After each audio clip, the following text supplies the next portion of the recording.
अस्सलाम वालेकुम। American accent में इंग्लिश सीखनी है तो चलिए वीडियो आपके लिए, वीडियो पूरी देखनी है और जैसे वो बोल रहे हैं वैसे बोलने की कोशिश करनी है। चलिए वीडियो की तरफ चलिए। I'll pay you $100 a day. I'll pay you $100 a day. I'll क्या है? I will. I will को इसने कॉन्ट्रैक्शन करके I'll पढ़ा। I'll वो भी बिल्कुल शॉर्ट करके पढ़ा, गौर से सुनने समझ में आएगा। I'll pay you $100 a day. I'll pay you $100 a day. बक्स क्या है? बक्स का मतलब है डॉलर। अमेरिकन इंग्लिश में बक्स जो है ये डॉलर की मीनिंग में आता है। I'll pay you $100 a day. मैं तुम्हें दिन के $100 दूंगा। ये किसी काम के लिए इसको रख रहा है, उसको चूना लगा रहा है या उसको जो है वो उसके साथ ड्रामेबाजी कर रहा है, तो उसको कह रहा है कि भाई मैं तुम्हें दिन के $100 दूंगा। Give me a month, and if you don't think I'm looking after you, all right, you can just walk away. Give me a month, and if you don't think I'm looking after you, all right, and just walk away. Give me a month, मुझे एक महीना दो। If you don't think, अगर तुम्हें समझ में नहीं आता, I'm looking after you. Looking क्या है? Looking, जी को आखिर से उड़ाया है तो looking हो गया, लेकिन लिखने में पूरा looking आएगा, पढ़ने में उसने जी को उड़ा दिया। I'm looking after you. अगर तुम्हारा नहीं ख्याल कि मैं तुम्हारा ख्याल रखता हूँ, अगर तुम्हें समझ में नहीं आता कि मैं तुम्हारा ख्याल रखता हूँ, ऑल राइट, फिर ठीक है, एंड जस्ट वॉक अवे, फिर चले जाना। Give me a month, and if you don't think I'm looking after you, all right, you can just walk away. ठीक है, उसे कन्विंस करने की कोशिश करें कि भाई दिन के $100 दूंगा, मुझे एक महीना दो। अगर तुम समझते हो कि मैं तुम्हारे साथ कोई गेम कर रहा हूँ या मैं तुम्हारा ख्याल नहीं रखता, लुकिंग आफ्टर का मतलब होता है ख्याल रखना। ठीक है, लुक के बाद आफ्टर आ जाए तो मतलब ख्याल रखना होता है। If you don't think I am looking after you, all right, अगर तुम समझते हो कि मैं तुम्हारा ख्याल नहीं रखता तो फिर ठीक है, एंड जस्ट वॉक अवे, चले जाना। फिर What do you say? आगे व्हाट डू यू से, व्हाट डू यू से, व्हाट डू यू से क्या है? व्हाट डू यू से, तुम क्या कहते हो? ठीक है, मेरी ऑफर के बारे में तुम्हारा क्या ख्याल है? किसी से उसकी राय पूछनी हो तो फिर क्या कहते हैं? व्हाट डू यू से, व्हाट डू यू से, व्हाट डू यू से को कहते हैं व्हाट डू यू से। $100 a day, huh?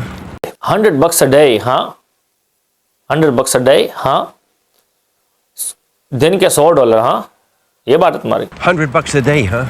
तो हाँ जो आखिर में लगा ये किस लिए होता है? इसे कहते हैं टेक क्वेश्चन। जब आप अपने बात से किसी की राय पूछें कि भाई मेरी बात से तुम मुत्तफिक हो कि नहीं, हाँ या ना में जवाब चाहें, और अपनी बात की कन्फर्मेशन अगले से मालूम करना चाहें, तो उसके लिए आता है टेक क्वेश्चन। तो ये भी टेक क्वेश्चन की एक किस्म है कि उससे पूछ रहे कभी $100 a day, हाँ, दिन के $100, हाँ। Does that include a dental plan? अगर does there include a dental plan? Does that include, इसको मिला के क्या बोला? Does there include, does there include, सही।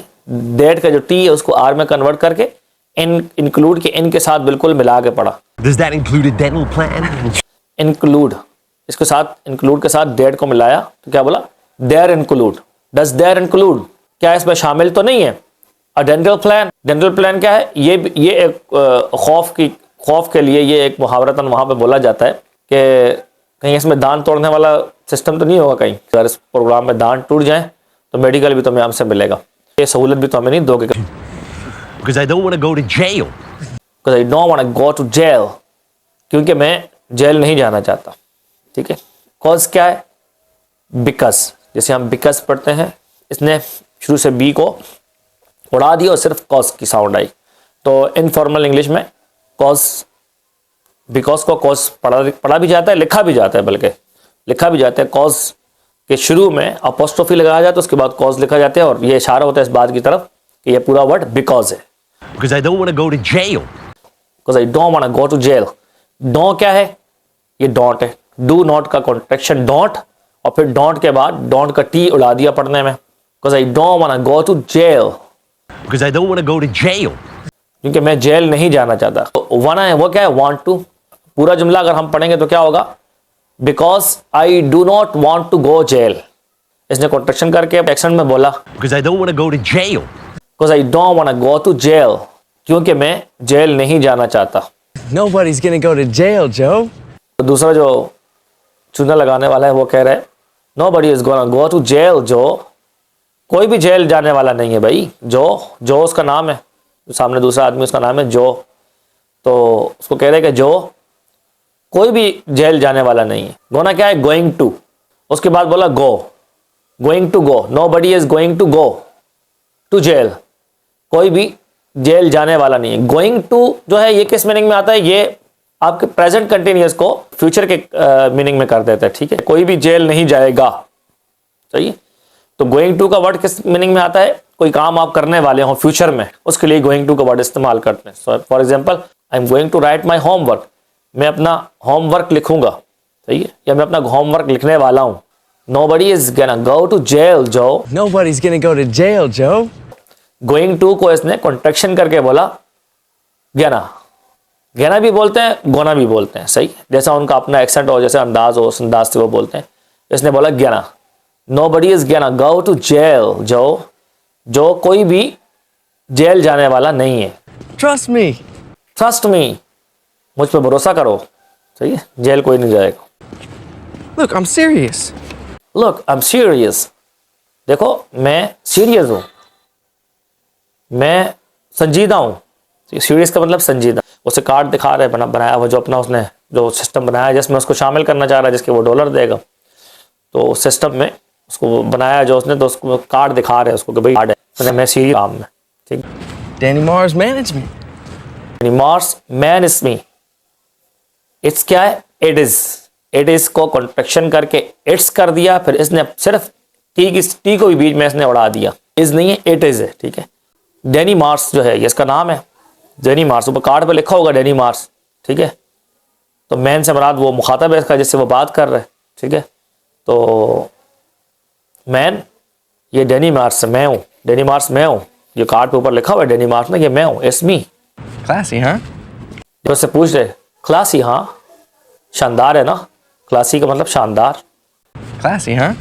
Oh, these really are very good, Arthur.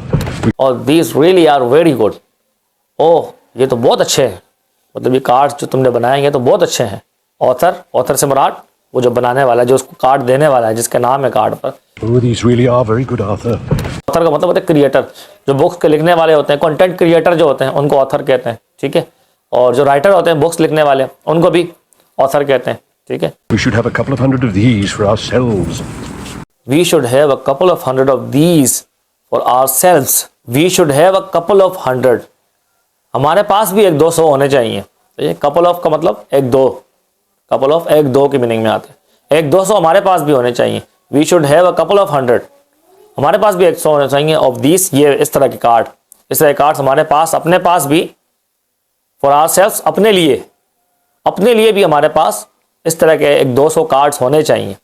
We should have a couple of hundred of these for ourselves. ठीक है, मजाक के तौर पर से ये बात कर। आज तक की जो हमारी कन्वर्सेशन थी वो यहीं तक थी, जब मैंने आपको बतानी थी। तो उम्मीद है आपको वीडियो पसंद आई होगी। मिलते हैं नेक्स्ट वीडियो में, तब तक के लिए अल्लाह हाफिज़।